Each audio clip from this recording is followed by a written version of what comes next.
दोस्तों, TH info में आपको खुशामदीद कहते हैं। ये बात तो हम सब जानते हैं कि एल्बर्ट आइंस्टाइन हिस्ट्री का सबसे बड़ा जीनियस था। इतना जीनियस कि वो अकेला ही हज़ारों साइंटिस्ट से ज़्यादा दिमाग लड़ा सकता था। जो चीज़ हम आम इंसान समझना तो दूर की बात, सोच भी नहीं सकते, वो आइंस्टाइन ने सोची भी, समझी भी और उसको पूरी दुनिया के लिए आसान भी बनाया।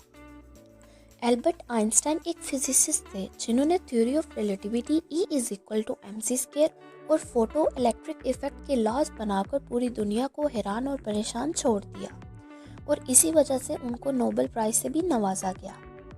इनकी एक्स्ट्रा ऑर्डिनरी सोचने और समझने की सलाहियत को देखकर लोग ये समझते थे कि आइंस्टाइन के पास एक स्पेशल ब्रेन है जो हम आम इंसानों से काफ़ी मुख्तलिफ है। इस बात का खुद आइंस्टाइन को भी अंदाज़ा था। इसी वजह से वो ये नहीं चाहते थे कि उनके मरने के बाद उनकी किसी भी बॉडी पार्ट्स पर कोई रिसर्च की जाए। फिर वही हुआ जिसका आइंस्टाइन को डर था। 13 अप्रैल 1955 को प्रिंसटन हॉस्पिटल में जब आइंस्टाइन का इंतकाल हुआ तो ऑटोप्सी के लिए यानी मौत की वजह जानने के लिए जो डॉक्टर आया उसने चुपके से आइंस्टाइन का ब्रेन निकाल लिया, क्योंकि उसको ये जानने की क्यूरियोसिटी थी कि दुनिया के सबसे जीनियस के ब्रेन में ऐसा क्या है। आइंस्टाइन का ब्रेन चुराने वाले डॉक्टर थॉमस हार्वी थे। कुछ दिनों के बाद जब प्रिंसटन हॉस्पिटल को इस हरकत का पता चला तो उन्होंने डॉक्टर हार्वी को जॉब से निकाल दिया। डॉक्टर हार्वी आइंस्टाइन के बेटे हैंस अल्बर्ट से जैसे तैसे करके ये परमिशन लेने में कामयाब हो गए कि वो उसके बाप के स्पेशल ब्रेन पर रिसर्च कर सके। डॉक्टर हार्वी एक पैथोलॉजिस्ट थे, वो सिर्फ पोस्टमार्टम करना जानते थे। अब कंडीशन ये थी कि डॉक्टर हार्वी प्रिंसटन हॉस्पिटल की जॉब से भी हाथ धो बैठे और पैथोलॉजिस्ट के ओहदे से भी। आइंस्टाइन का ब्रेन जो पहले ही डॉक्टर हार्वी प्रिजर्व कर चुके थे, वो इसको लेकर फिलाडेल्फिया चले गए, जहां उन्होंने ब्रेन की कई फोटोज ली और फिर उसको 240 छोटे छोटे पीसेस में कट करके हर पीस को अलग अलग जार में प्रिजर्व करके अपनी बेसमेंट में छुपा दिया। इसी बात पर डॉक्टर हार्वी का अपनी बीवी के साथ कई बार झगड़ा होता रहता था। उनकी बीवी अक्सर ये धमकी देती थी कि वो इस ब्रेन को उठाकर फेंक देगी।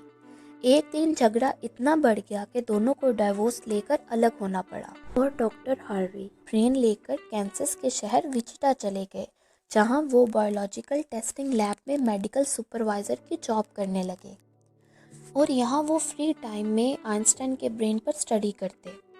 इसके बाद कई बार वो अलग अलग जॉब छोड़कर मुख्तलिफ सिटी में आइंस्टाइन का ब्रेन लेकर घूमते रहे। कई साल गुजर चुके थे लेकिन डॉक्टर हार्वी आइंस्टाइन के ब्रेन पर कोई खास रिसर्च ना कर सके। उल्टा उनका मेडिकल लाइसेंस भी कैंसिल कर दिया गया और नौबत यहाँ तक आ पहुंची कि उनको प्लास्टिक की फैक्ट्री में जॉब करना पड़ी। डॉक्टर हार्वी ने एक अच्छा फैसला किया कि वो इनके ब्रेन के अलग अलग हिस्सों को दुनिया भर के बेस्ट न्यूरोपैथोलॉजिस्ट के पास डिटेल रिसर्च के लिए भेजेंगे, और डॉक्टर हार्वी ने ऐसा ही किया। 1955 में ब्रेन चोरी होने के बाद 30 सालों के बाद यानी 1985 में पहली बार आइंस्टाइन के ब्रेन पर एक स्टडी पब्लिश की गई। इसके बाद अगले 28 सालों तक इस जीनियस ब्रेन पर दुनिया भर के बेस्ट न्यूरोपैथोलॉजिस्ट ने कई डिटेल स्टडीज पब्लिश की। इस स्टडीज में बताया गया कि आइंस्टाइन का ब्रेन आम आदमी के ब्रेन से काफ़ी मुख्तलिफ था। सबसे बड़ा डिफरेंस ब्रेन के कॉर्पस कैलोसम नामी हिस्से में था। अब यहाँ ये जानना ज़रूरी है कि इंसानी दिमाग तो अलग अलग हिस्सों में डिवाइडेड होता है। इंसान जो भी काम करता है वो ब्रेन के एक हिस्से में पहले प्रोसेस होता है और फिर ब्रेन हमारे जिस्म के उस हिस्से को सिग्नल देता है। लेफ्ट ब्रेन हमारे जिस्म के राइट हिस्से को कंट्रोल करता है, जबकि राइट ब्रेन हमारे जिस्म के लेफ्ट हिस्से को कंट्रोल करता है। अब आप भी ये सोच रहे होंगे कि इन सब में कॉर्पस कैलोसम का क्या काम है। फ़र्ज़ कर लें आप कीबोर्ड पर टाइपिंग कर रहे हैं। इस दौरान हमारे दोनों हाथ टाइपिंग में बिजी हैं। कुछ अल्फ़ाबेट हमारा सीधा हाथ टाइप कर रहा है और कुछ उल्टा। टाइपिंग के दौरान आपके लेफ़्ट हैंड से एक मिस्टेक हुई तो फ़ौरन आपके राइट हैंड ने उस मिस्टेक को इरेज किया। इसका मतलब ये हुआ कि जब हमारे राइट ब्रेन से कोई मिस्टेक होती है तो उसने लेफ़्ट ब्रेन को फ़ौरन सिग्नल देकर वो मिस्टेक ठीक करवाई। ब्रेन के दोनों हिस्से आपस में जिस चीज़ के थ्रू कम्युनिकेट करते हैं उसको कॉर्पस कैलोसम कहते हैं, और आइंस्टाइन का कॉर्पस कैलोसम आम इंसानों के मुकाबले में काफ़ी ज़्यादा बड़ा था, यानी उनका लेफ़्ट और राइट ब्रेन का आपस में काफ़ी स्ट्रॉन्ग कनेक्शन था। कॉर्पस कैलोसम बड़े होने के अलावा आइंस्टाइन का ब्रेन का पैटर्न भी आम इंसानों से काफ़ी मुख्तलिफ था। इसी वजह से ब्रेन में न्यूरॉन्स का फ्लो काफ़ी बेहतर था। न्यूरॉन्स के अच्छे फ्लो होने का मतलब ये है कि इनकी मैथमेटिकल कैलकुलेशंस की पावर काफ़ी स्ट्रॉन्ग थी। जब आइंस्टाइन के ब्रेन का वज़न किया गया तो उसका वज़न 1230 ग्राम था, जबकि आम इंसानों का वज़न 1430 ग्राम होता है।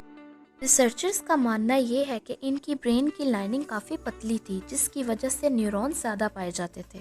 कई डॉक्टर्स और साइंटिस्ट ने ये नतीजा निकाला कि आइंस्टाइन का ब्रेन उनके पैदा होने के बाद स्पेशल बना, जिसकी सबसे बड़ी वजह ये थी कि जब उनको अपने सवालों का कोई जवाब नहीं मिलता था तो वो खुद अपने दिमाग की मदद से जवाब को तलाश किया करते थे।